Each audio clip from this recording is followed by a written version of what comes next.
Yep. Put him back here. Good evening, everyone, and welcome to the Power Hour Panel Talk.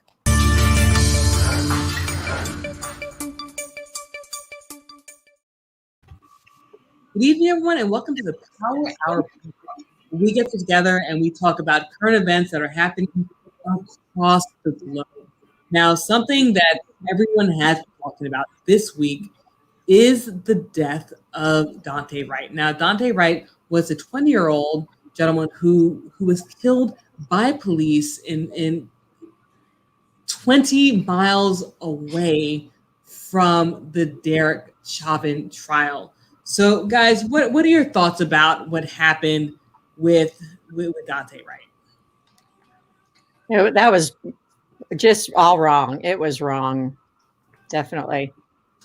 She should have had her belt straight. That's what he should have done. So how they allowed police to go on the streets to protect the community if they don't have the right training?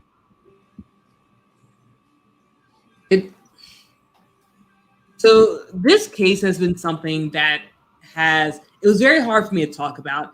And when I initially started talking about the case on Live with Mel, I just felt like there was a lot of missing information.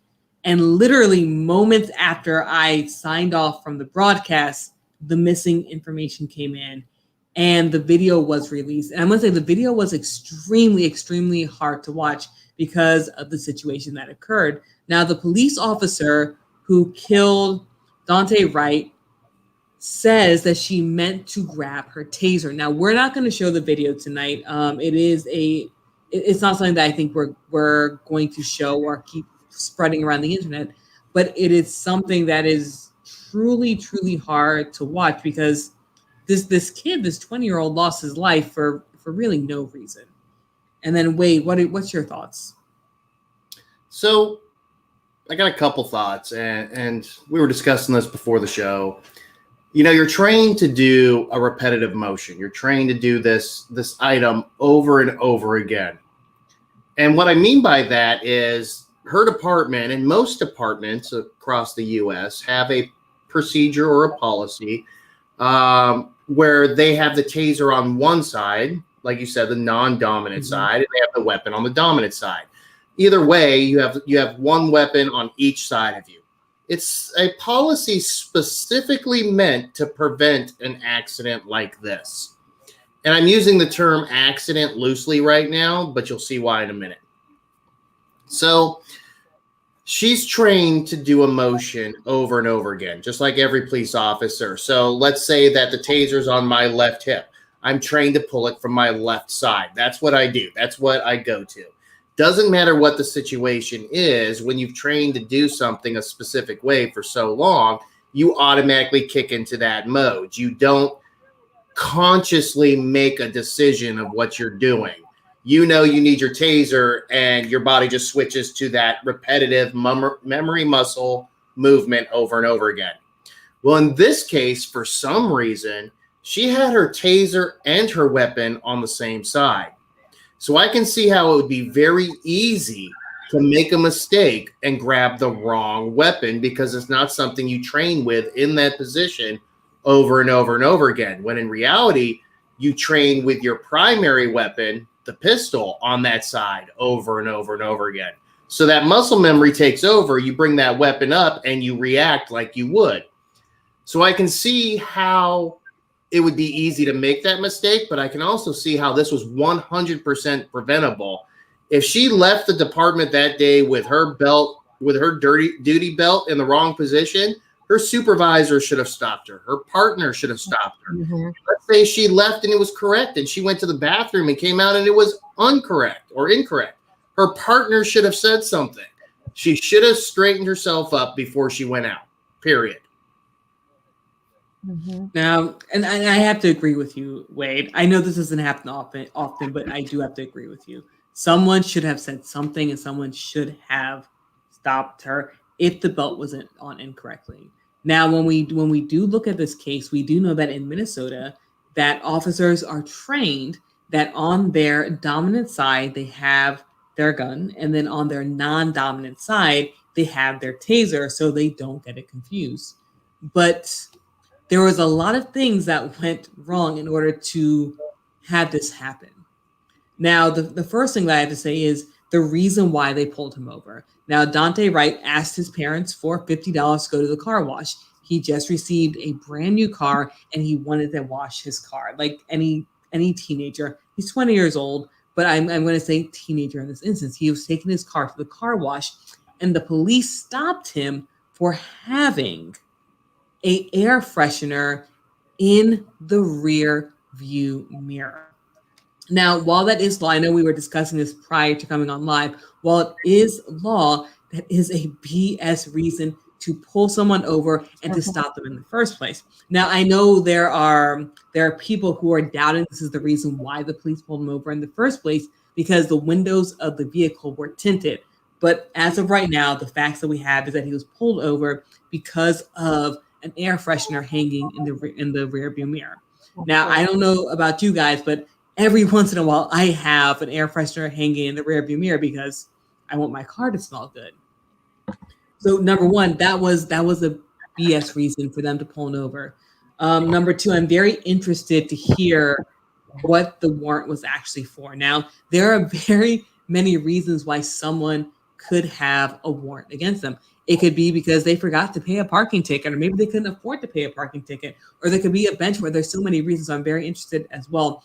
But all of that doesn't matter because we're looking today at an innocent man who was unarmed, who lost his life because of negligence. At the end of the day, the police were negligent. This should have never happened. At no point should a police officer, and again, a veteran police officer at that, is being released that she was a veteran police officer. At no point should a veteran police officer mistake a gun for a taser. So, Sohaila, what are your thoughts about what happened there?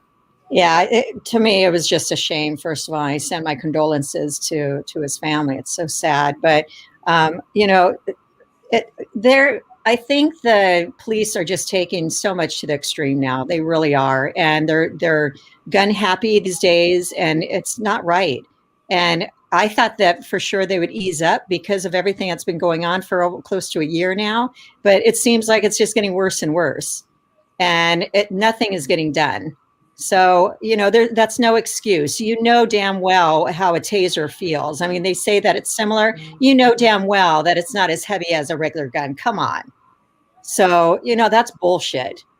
That is bullshit. So, they should throw the book at her and just be done with it. And God, it just makes me sick. It really does. And when is enough enough? And then Angel, what are your thoughts about what happened? Well, to me, it's very consequence. These attacks only happen to Afro Americans. Why they're always trying to they're forcing their power. Sometimes I feel like I'm in that situation, intimidated by Americans. I mean, for the police officers, because I'm Latino. I'm going to share something like this. I was one day I was going into the freeway, and I saw he stopped me because he said my license plate was kind of the reflecting paint was not good. It looks like old. So he was about to pass me, but he saw me. Then he came back on the back, and I think he's only stopped me because I was Latino. So I don't know why they have this mentality to stop more, to just to investigate more the Latino or Afro Americans, but it's so sad that they use their power and they don't really think when they use the weapons, they're killing these people, and not just the families they're affecting. After this situation, they're gonna start the Afro American community. They're gonna start with the riots again. Well, they have been. So in all their business, they're gonna pay for this situation. So I don't know. I'm pretty sure the police, the government would like to stop these situations, but it seems like they don't really make the click in their head. I'm sorry, it's hard to explain, but I like my wife. She's saying when they're gonna stop. Exactly. And then Joanna wrote in and she says, "This is heartbreaking." And then wait, it looks like you have something to add. So,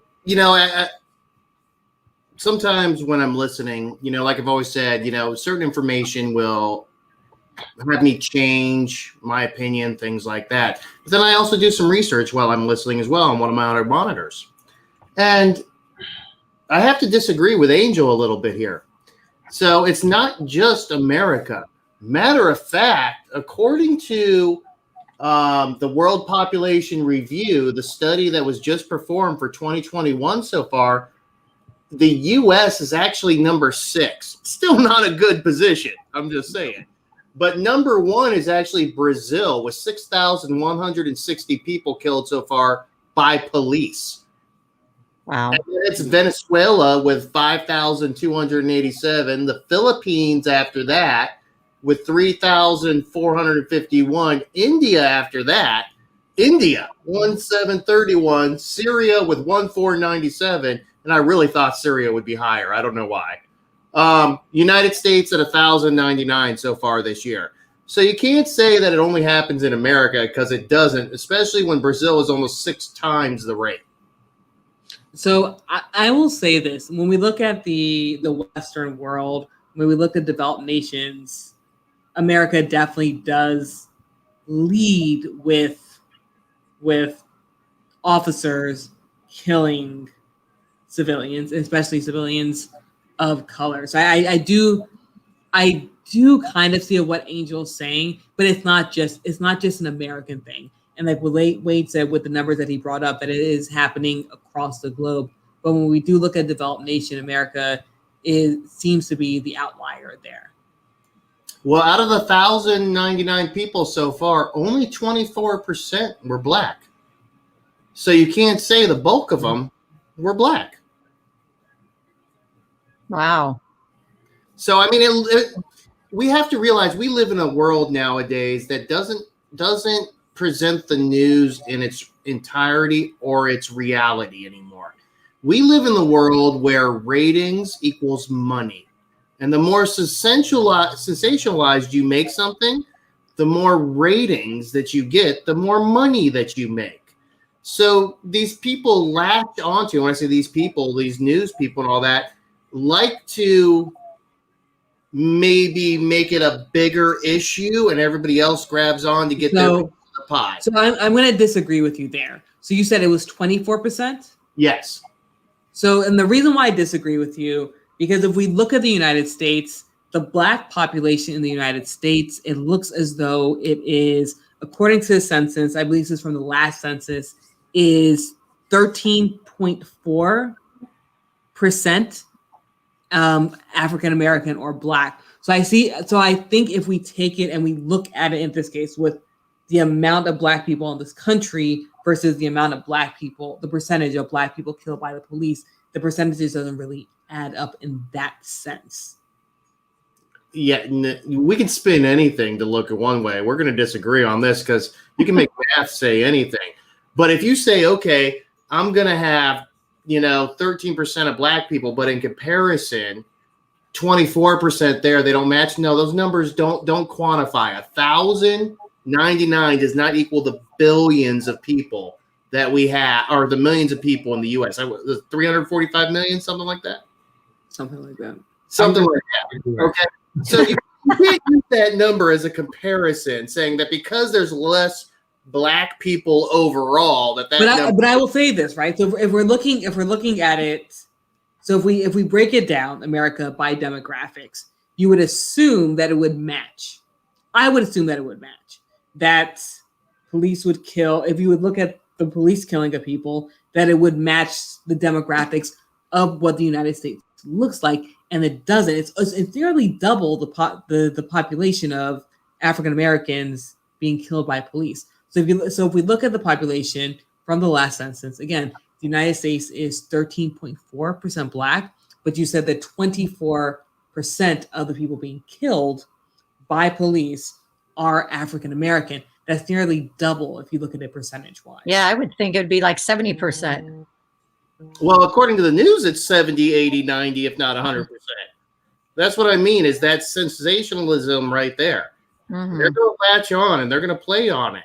Mhm.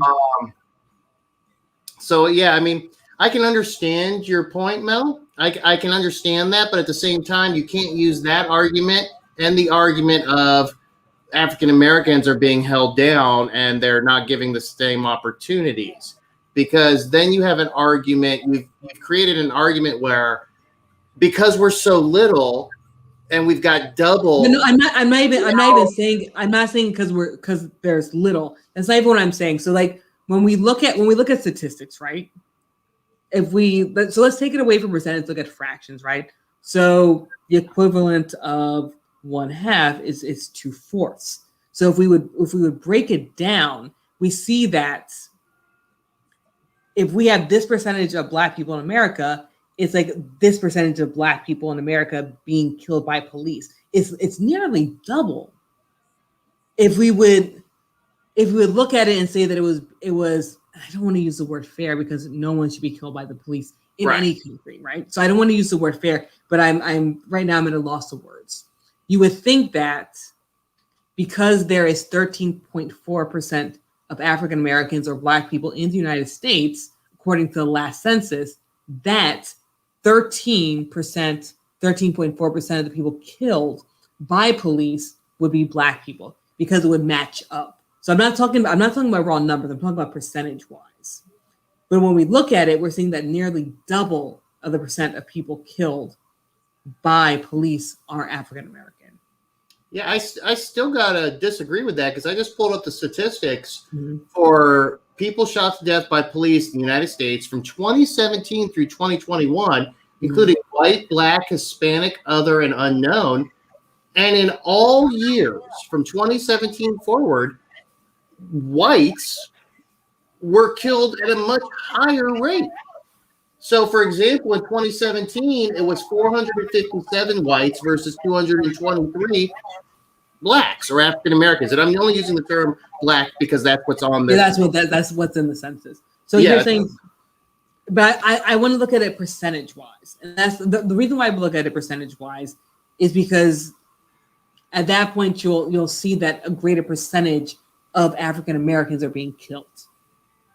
I don't think that's the right way to look at it. I mean, obviously, you have a significant amount of other races being killed. What you do have, though, is a significant amount of the news media only focusing on one specific race because it generates ratings.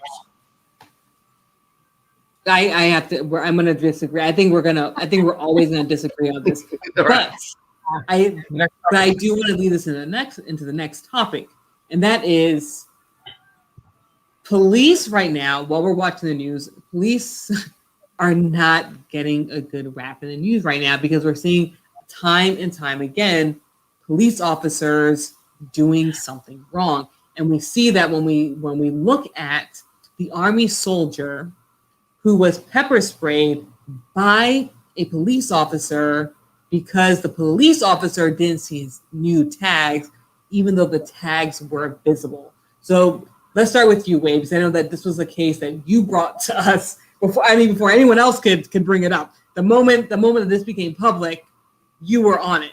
So why don't you explain this case and explain your thoughts on it? So this is a case that really just pissed me off. I'm here to tell you. So you have this second lieutenant in the Army. He's in uniform. He's got his dog in the car with him. And he's got this new vehicle. And we're all told and educated by whether it's our driving instructors, our parents, or anybody else that if you're getting pulled over and you're in a dark area and you feel unsafe, then let's go ahead and you go ahead. I got this echo. It's killing me. Yeah. So yeah, feedback on your end. Yeah, I don't know why. So you put on your flashers, you acknowledge the police officer, and you pull forward to a well-lit area. That way they know what's going on.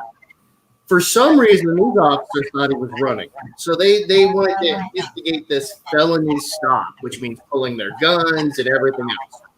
I can understand how the police officers want to make sure that a situation does not get out of hand, and because they don't know what's going on, they need to protect themselves and others. At the same time, there was no indication that this guy was doing anything wrong other than tag. Now, when the officers provided a command, they provided conflicting commands for the first half a dozen commands. Put your hands out the window, turn off the car. Put your hands out the window, turn off the car. Undo your seatbelt, put your hands out the car. You don't know what to do at that point. They are not clear and concise orders. So even me, if I was in that point and they were giving me conflicting orders, I would keep my hands out the window because that is the safest move I can make at that point. And I'd be yelling at them, hey, I have no idea what you guys want me to do. It's conflicting.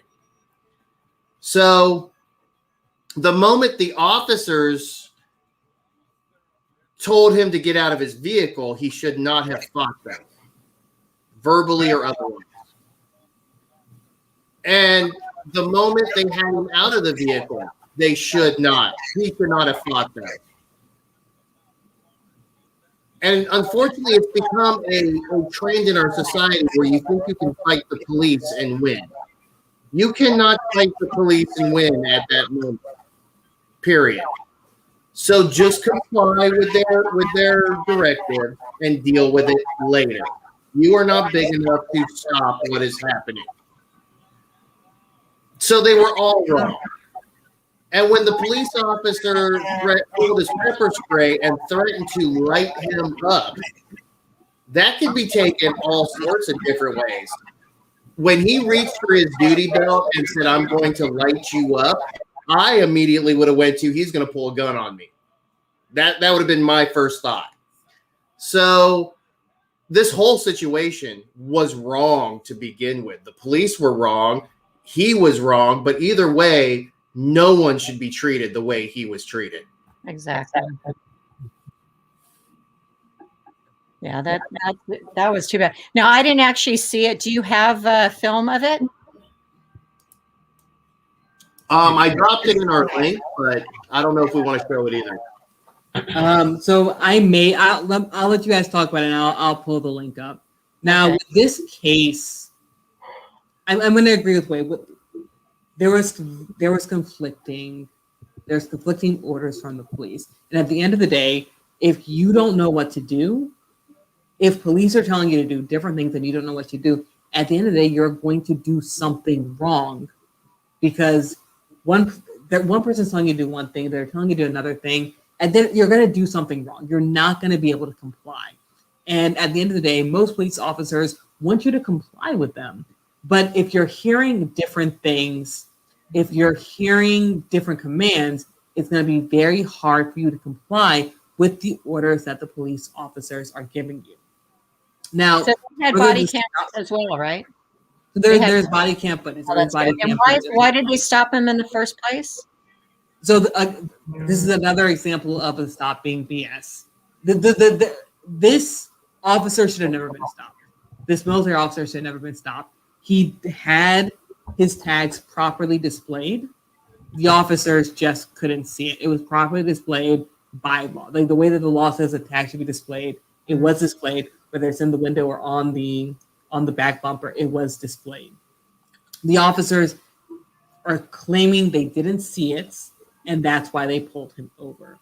Now, something that many people do, especially people of color, is that when a police officer is pulling them over in a dark area, they'll put their blinkers on and they'll take the next exit to go to a place where there's some kind of population, whether it's a gas station or a convenience store or something. And that's exactly what this military officer did.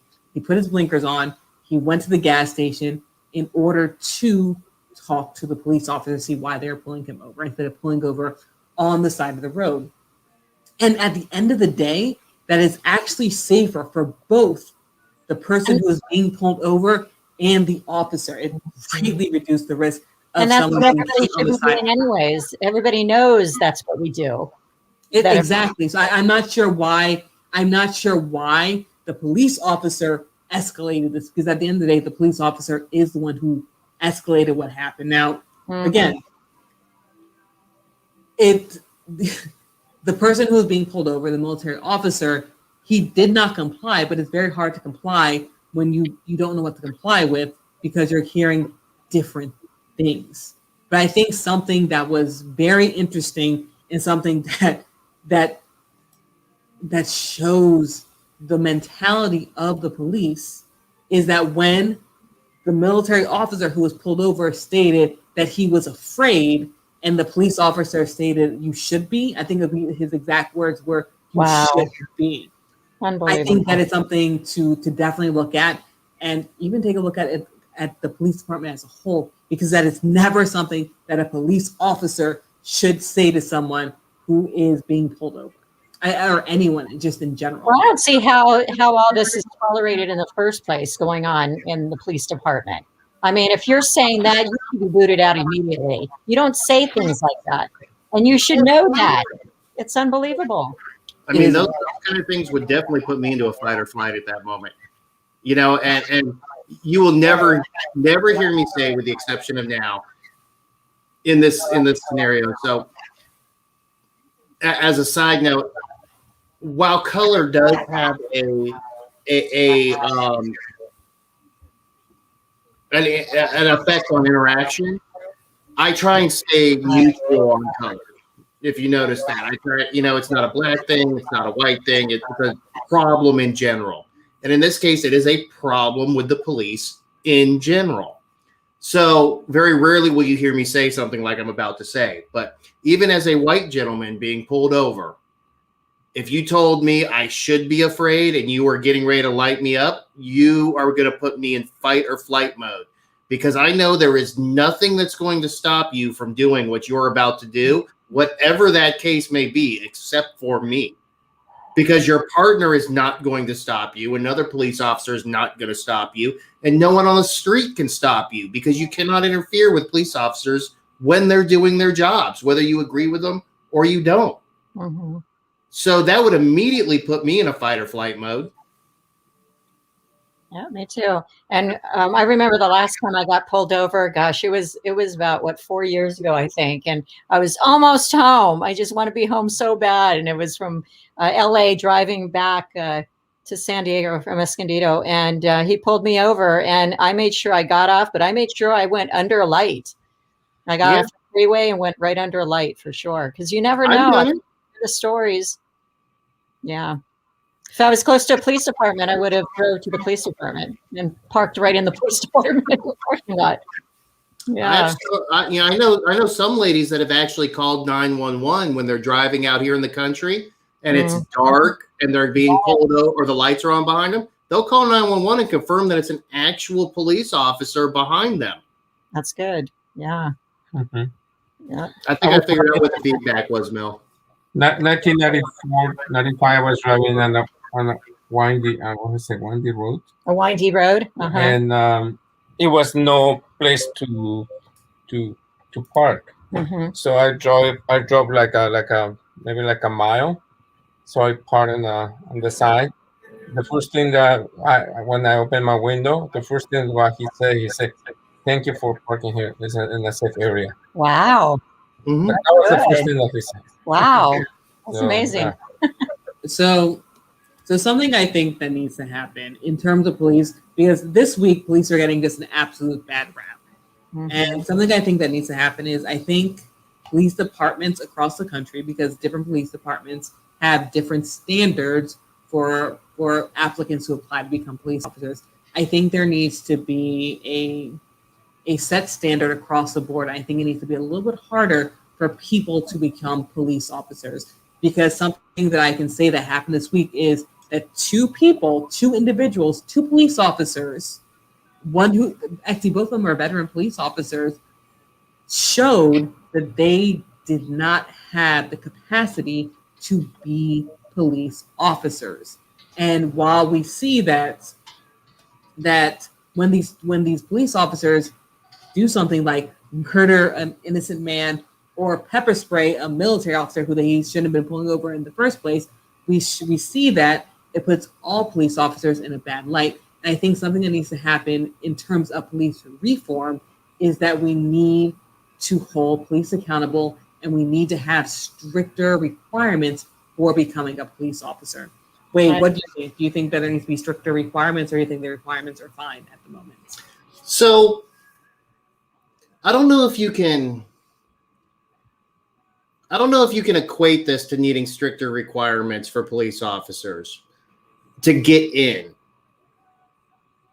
I think you can't take the millions of police officers that did their jobs and did them well today and did them safely and equate them to two of the latest bad apples and say we need to change the entire police force. I think we do need to make some changes. Like, for whatever reason, her partner or her supervisor did not correct her. That needs to be changed, whatever that reason was. If that was, hey, whatever, we're buddies, no big deal. You know that's wrong, right? Yeah, hey, whatever. You know, if that's the case, whatever it is, that needs to be changed. Changing the requirements to get in. This is a veteran police officer. Let's talk about the lady that shot him. How many mistakes has she made in her veteran career? Now, this is a big mistake. Don't get me wrong. It should have never happened. This is a big mistake. And I don't mean to downplay the mistake. But what I'm saying is she's made one mistake in how many years? Yes, this mistake cost someone their life. It's completely wrong. She should be dealt with. But when you have an officer that makes a mistake after 20, 30, 10 years, whatever it is on the force, you don't need to change the entry. You need to change what allowed that mistake to happen. Mm-hmm. Yeah, I agree. I think they should always have ongoing training because everything changes. Mm-hmm. I mean, year after year, something changes. There's a new law, there's something. So they should have mandatory trainings like every 3 months for something new. That's what I think they do. I'm referring to more about the culture of blue. So I'll say this. Some departments do have ongoing training. Some departments don't.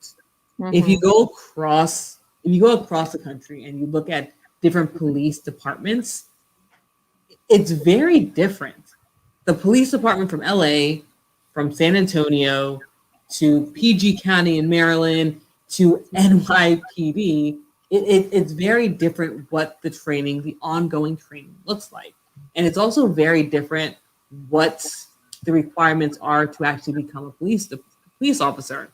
Now, there are some places in the country where you can just walk in and say, listen, I want to be part of the sheriff departments. They interview you and you're kind of just in. And there's other places which require you to have a certain amount of college credits. It is different across the country. There's not just one set way that you become a police officer. And there are some places in the country where you can be fired for being a police officer in one department, but another police department will hire you because they don't believe that was a fireable offense. So I do think we have to look at, there's been times where police officers have been rehired after they've been fired by a different police department because there's just different requirements and there's different rules. Guys, it's like the county and city. They're not even on the same page. Every department should be on the same page and doing the same goddamn thing. Train. So I can agree with that. If there was a baseline minimum requirement universally for a police officer, I can agree with that. And then allow the cities or counties to make it more difficult if they want, or add more requirements, but you can't go below this baseline. I can agree with that. So let's go to the comments really quickly. So Sean says, the use of deadly force is not needed. Right. There are better options than taking a life. Within the OECD countries, the United States has the highest rate of incarcerations worldwide, at 655 prisoners per 100,000 residents. This is almost double that of Turkey, the country with the second highest incarceration rate. Private prisons in the U.S. are a very good high profit business. And gosh, I don't even want to. I can agree with Sean there. I'm glad he said that because that's what it is. Jails here are for profit. Jails are not for rehabilitation here in the United States. Agreed. They hope you reoffend. They get more money per day. More money. And I think there's certain prisons in the United States that are private that you actually have to meet a quota that have to be filled to a certain amount. Yeah. That's ridiculous. Wow. Yeah, they have to be filled to a certain amount. It's kind of like, and they're so far opposite spectrum, but I'm going to make the comparison anyway. All right. For example, here in Richmond, if the Squirrels, the Richmond Squirrels, the baseball team, the Braves before the Squirrels, the Braves that were here, if the stadium wasn't filled to X at every game, then the city had to pay the extra to make it X. It's the same thing with these jails.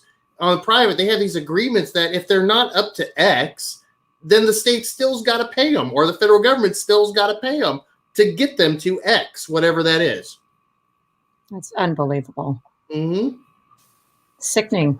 It is sickening. It's absolutely ridiculous. I'm not even going to go into the prison system. I think for the most part, that is something that we almost, not entirely, but we almost all agree about when it comes to. Let's talk about. I think Norway's got the best one out there. I actually agree with you.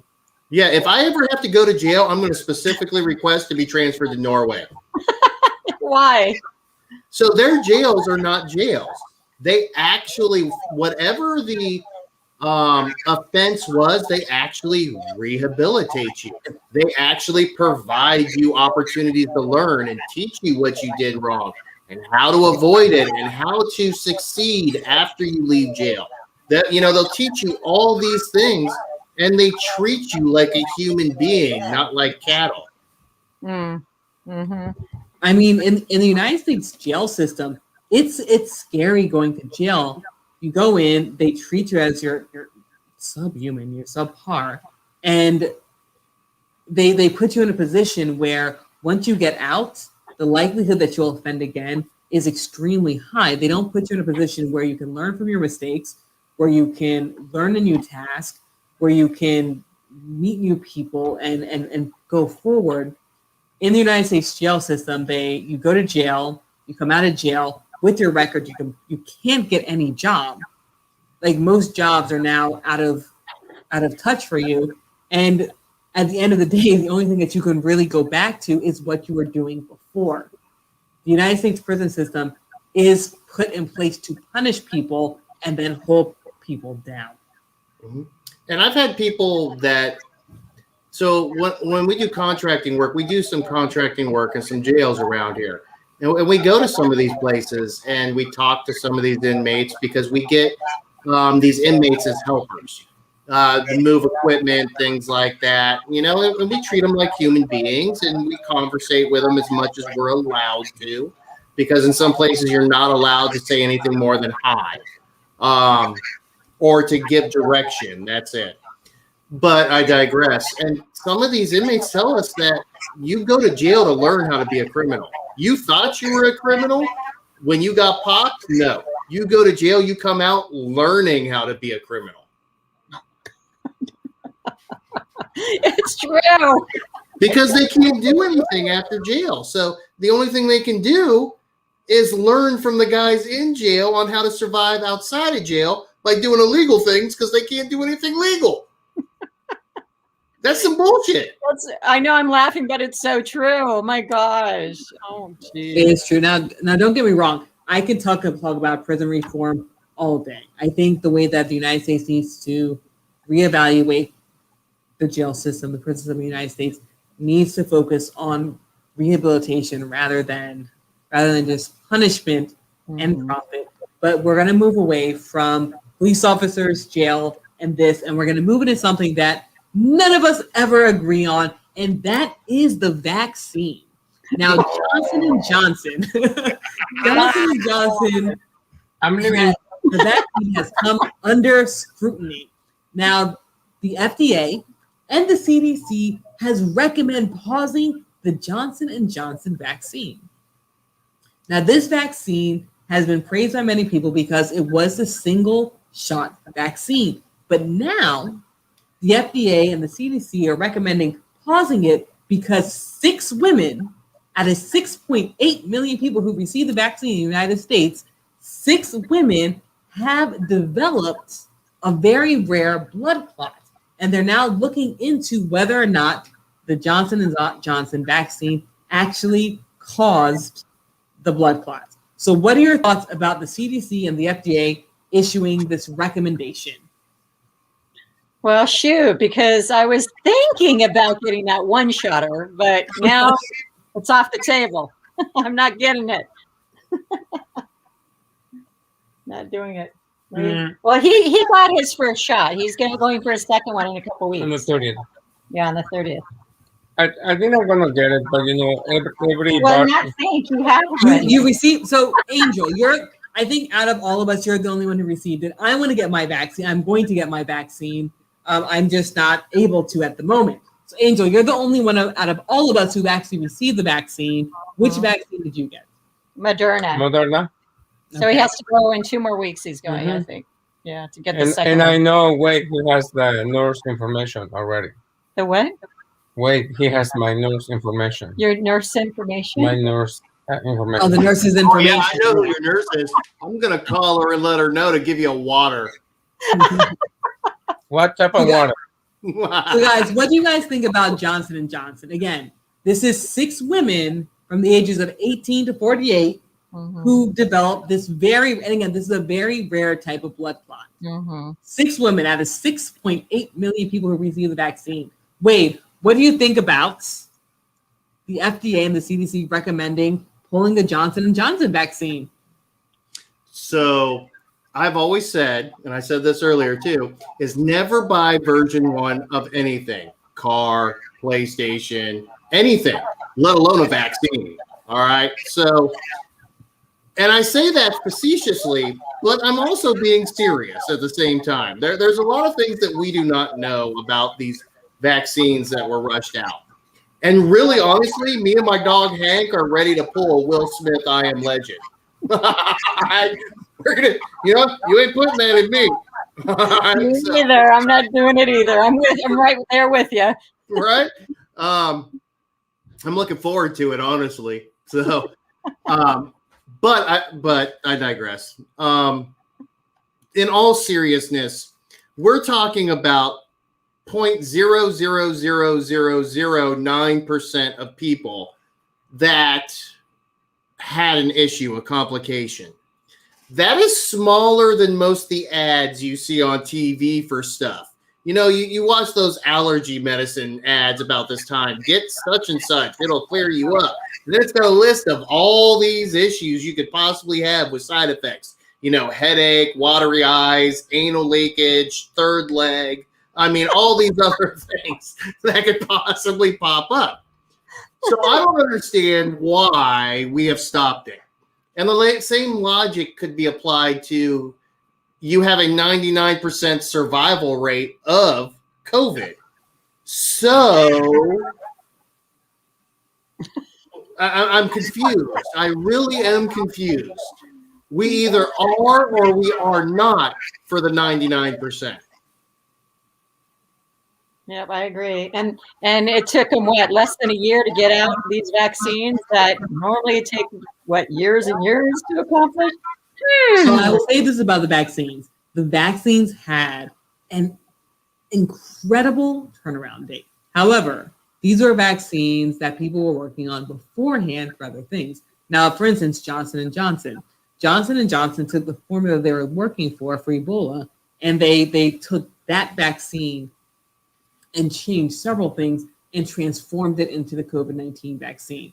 So it was vaccines that they were already working on. Again, not the exact same formula, but the structure of the vaccine, the way that the vaccine works. So they take these vaccines that we're already working on, and they take that research that they had and they put it towards COVID-19. Now, again, even if they had all this great research, we're all still guinea pigs for this. We're also guinea pigs for the vaccine. Now, I think people should get vaccinated. I believe the population who is most at risk. If you are a senior citizen, I think you should have a vaccine. I think if you're a senior citizen, if you're someone who has an autoimmune disorder, if you're someone who's at high risk, you should be getting this vaccine, even the Johnson and Johnson vaccine, because 6 people getting blood clots, again, getting blood clots, not dying from blood clots, just getting one dead. I think if you look at the odds, you're pretty much safe. So I do think that people should be getting the vaccine. I'm not against the vaccine, and I am very much confused as to why 6 people getting blood clots is shutting down an entire vaccine. But again, at the end of the day, this is just one big test run. It's one big trial run because they didn't have the proper trials because they were pushing the vaccine out, and it's an emergency order. So again, this is one big trial run. So maybe those 6 women who did get the blood clot is enough to stop this big trial that we're doing. Well, it is enough because they stopped it. I have a whole nother question. You opened a whole new door to this fuckery. So that's my job. Yep. So Johnson and Johnson, the people that have shut down, the people who have created the vaccine that is being shut down by the FDA and the CDC for whatever reason, for whatever round of people. Recommending. Remember, they're recommending this. Took the blueprint of Ebola and made a vaccine. The Ebola vaccine. So they were working on. So pretty much all the companies that were working on the vaccines for COVID-19 took structures that they were already working on.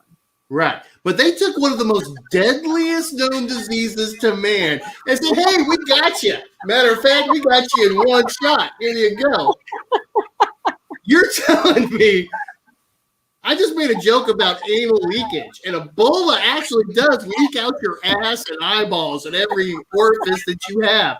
They took the base of the leaky do virus and said, we're going to build a COVID. What the fuck?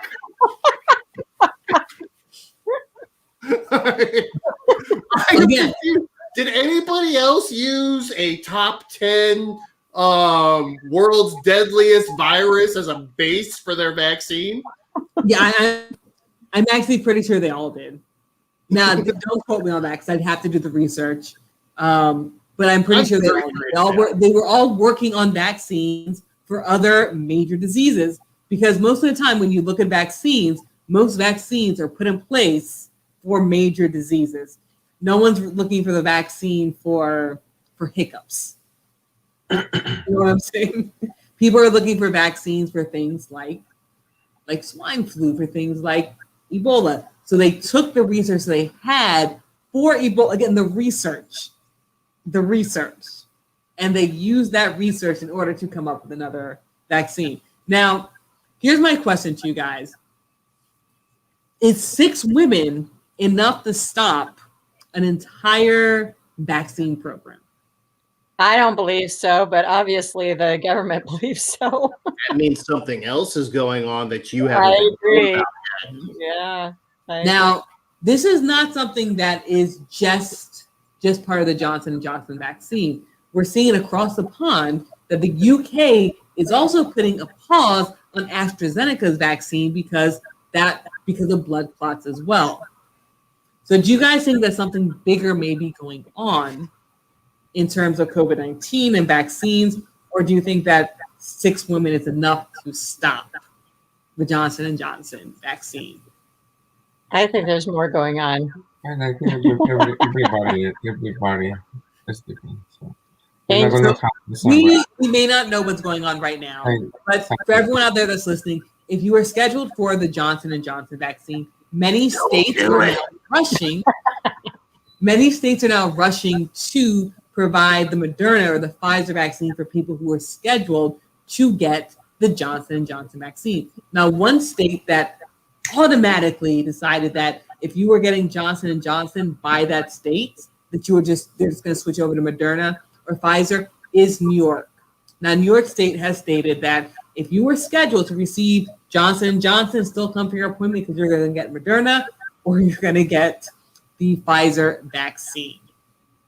But the one big difference between Johnson & Johnson and the other vaccines is Johnson & Johnson was the one and done, and the other vaccine requires you to come back to receive a second dose. Do you think many people are going to do the 2 doses of the other vaccine? I don't think so.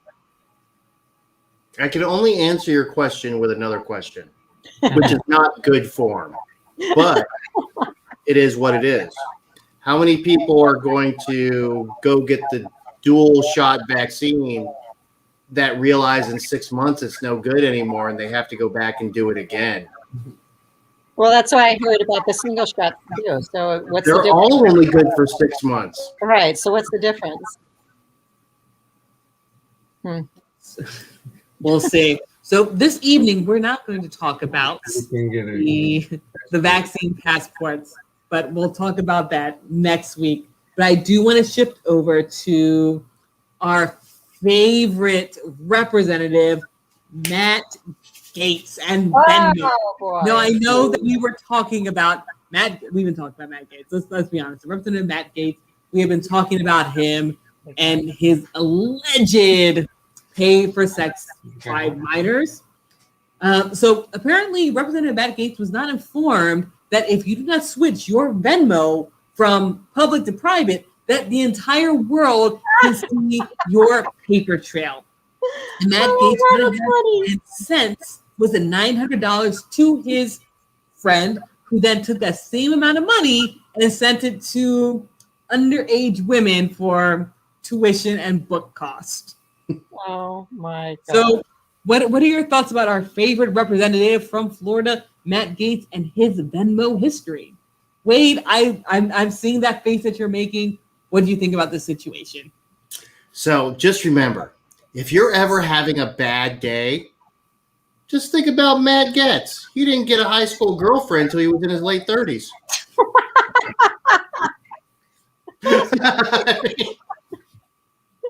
That's all And I'm gonna step out of character and join in this joke. And if you're having a bad day, remember, Representative Matt Gaetz didn't get his high school girlfriend until he was late 30s, but at least you didn't have to pay for it like he did. Ooh, there you go. And if you're having a bad day, just remember, you're not the only one who got screwed. Yes. So I mean, I swear, I've said it before. I'll say it again. Every time I look at that guy, I think of Beavis and Butthead. That's all I can think of. Oh my goodness. now I'm very curious as to why no charges have been brought against him yet. So I'm thinking that he has definitely turned state's evidence some way, somehow. So, did he actually do anything wrong? I'm not agreeing with him, but did he actually do anything wrong? Legally, if he did bring the young lady was 17 across state lines Right. and have sex with her, he did legally do something wrong. Morally, No, that's all allegedly. everything he does is wrong. But legally, if he did bring this young lady across state lines, that is a federal offense, and that is sex trafficking, and he did do something wrong. Right, and we discussed that last week. And I believe in the letter of the law. All right.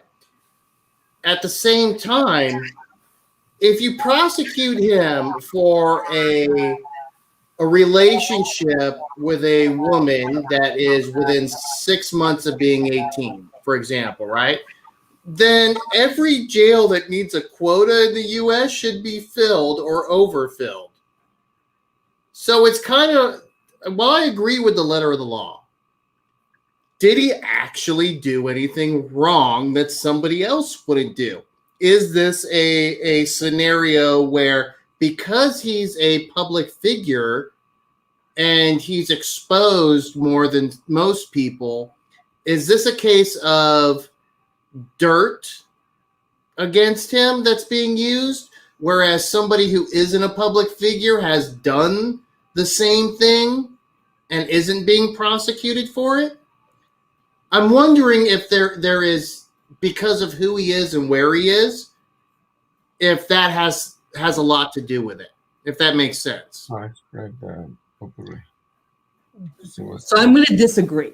So the whole reason that Matt Gaetz was brought up isn't even because of Matt Gaetz. It's because of Joel Greenberg.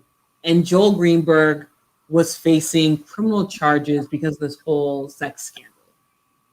And it's now looking as though Greenberg is now going to be cooperating with the Department of Justice. Now, Matt Gaetz was just a tiny piece of what was happening in this bigger scandal. So he got caught up. He's wrong. Don't get me wrong. He is absolutely wrong. He is someone who has done a lot of creepy things. Several things have been illegal, but the reason why his name has been mentioned isn't necessarily because he's Matt Gaetz, because he's in the public eye. It's because he was directly associated with someone else who was facing even bigger criminal charges, and that's Joel Greenberg, who was facing several counts of sex trafficking. But now Joel Greenberg is turning state's witness, and he is cooperating in investigation. I think he's going to have some kind of plea deal. See, I'm not familiar with the Joel Greenberg case or what happened, but based off what you just explained to me, it sounds like somebody got in trouble and said, "Hey, if I get in less trouble, I'll give you names of other people who have done stuff as well." Yeah, figures. It's always the way it goes. Okay. Well, that's the same thing that happened with the college scandal, with the college admission scandals. Mm-hmm. Is the gentleman, I forgot his name, but the gentleman who ran the admission scandal, who was saying, "Listen, if you pay me this much $1 million, I'll get your kids into any college that you want." When they came after him, he literally gave the names of all of his clients. So yeah, he handed him a book. Those cases.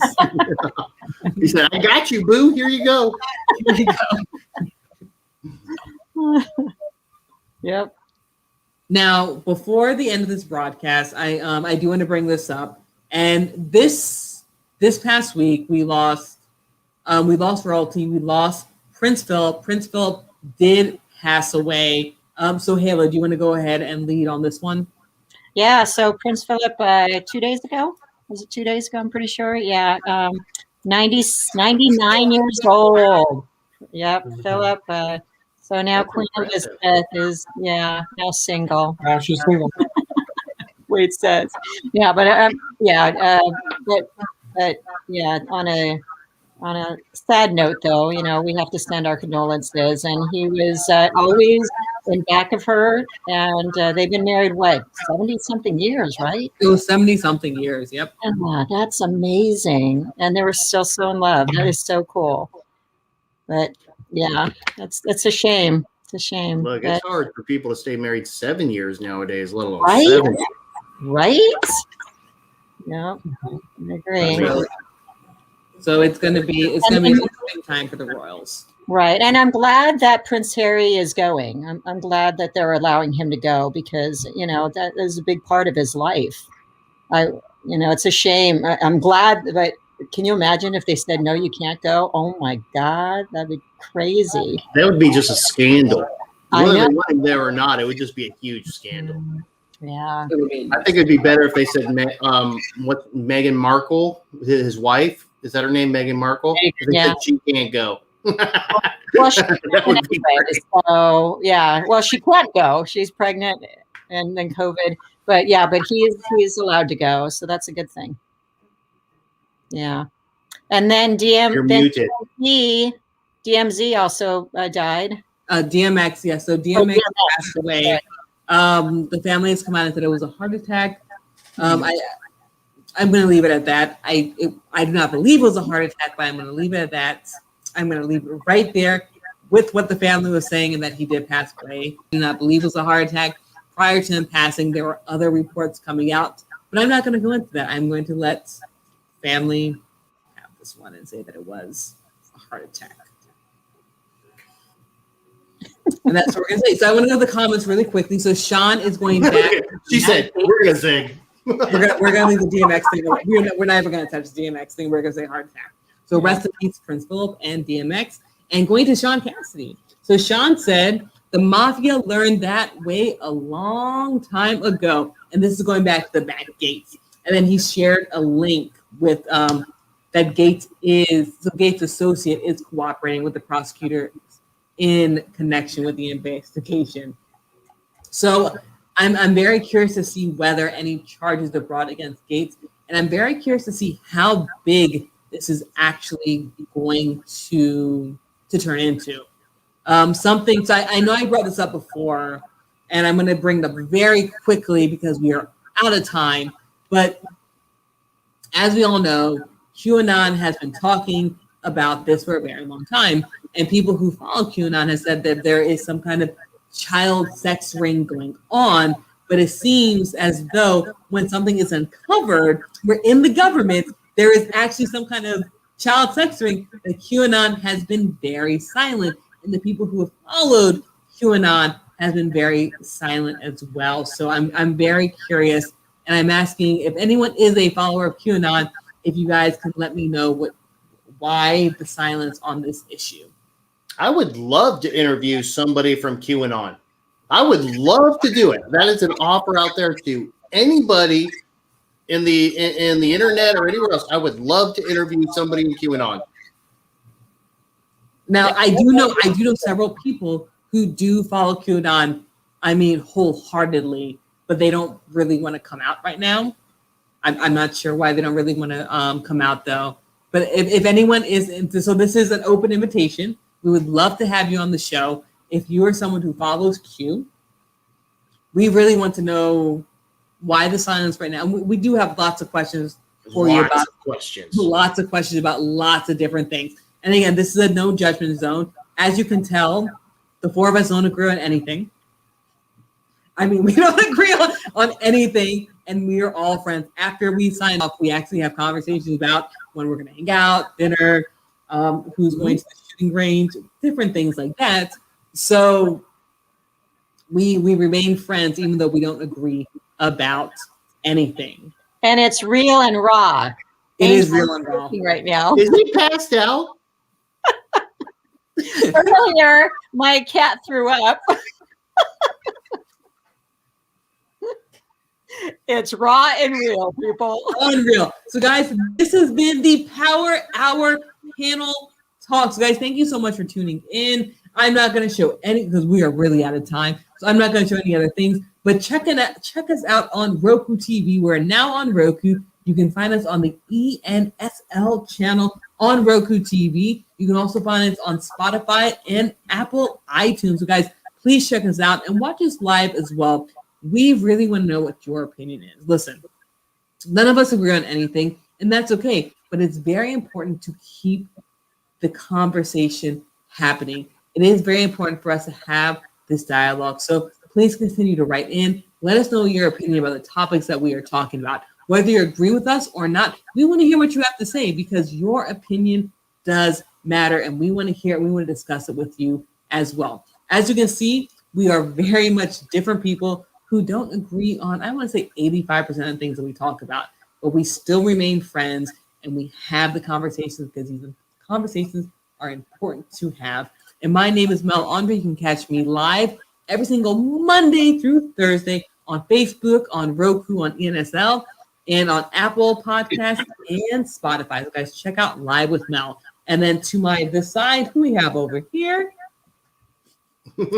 So we're starting programming for season 4 of Smoke and Bacon live streams right now. We've got a lot of people coming on board to do some live streams, so it's going to be really interesting. It's going to be a unique season.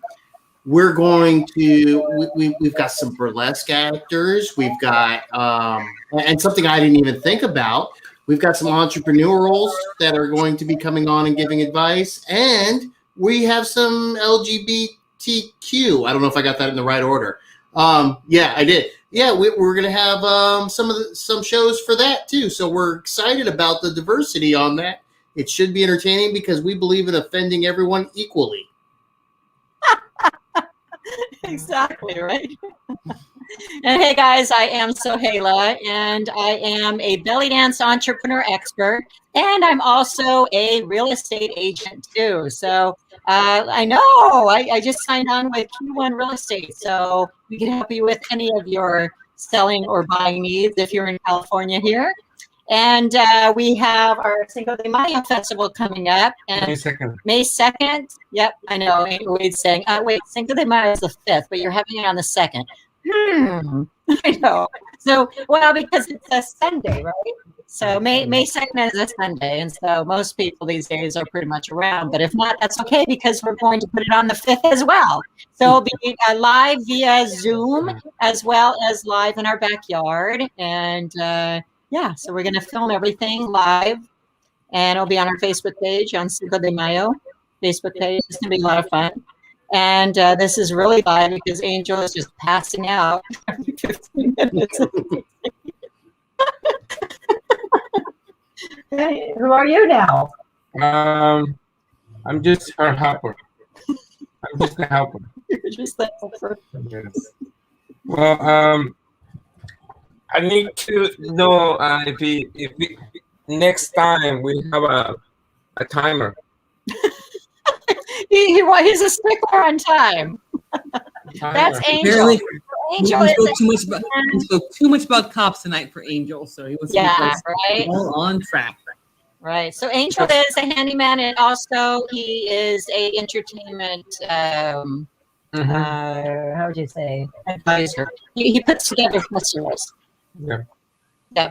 He has a nonprofit organization called USA Multicultural, and if you ever purchase on Amazon, please use his charity because he gets a percentage for what you purchase, and you can find him under USA Multicultural in Escondido, California. So please, that would be great for the help. Anyhow, okay, we lost Mel. Where are you, Mel? Where'd she go? I know it ain't me. I've got a gig up and a gig down of internet, so I know it ain't me. Yeah, we had a lot of feedback through Mel. I don't know if it's her earpiece or not. It's something going on. Because she's in New Orleans. Oh, she's in New Orleans now? Yeah, see, I don't Yeah. know. Okay, she's in New Orleans. It's because she's in New Orleans. That's exactly what it is. Even the internet is drunk in New Orleans. Yeah, I've never been to New Orleans. Have you? Yes, and I've been very drunk in New Orleans. No. Yeah, we started early. We started our Cinco de Mayo festival last night. We had a couple of margaritas. Look, Mel's back. She's back. I am back. What Yeah, happened? even her internet is drunk. So I am out of the studio this evening. I'm just coming out of the studio, but I'm definitely coming live. But since I'm not in the studio, the Wi-Fi connection is not the best. All right, so I hear you're in New Orleans. I am in New Orleans. That was a secret. I am on the road. I am on the road for work. So, yep. If it's supposed to be a secret next time, tell me it's supposed to be a secret. Because otherwise, I'm going to make a joke of it like, even your internet is drunk in New Orleans. Right. Always great seeing you guys. Always great being here on Tuesday evenings with you. So, guys, have a great one. This is the Power Hour Panel Talk. Have a great day, everyone. Bye, guys. Good night. Wait.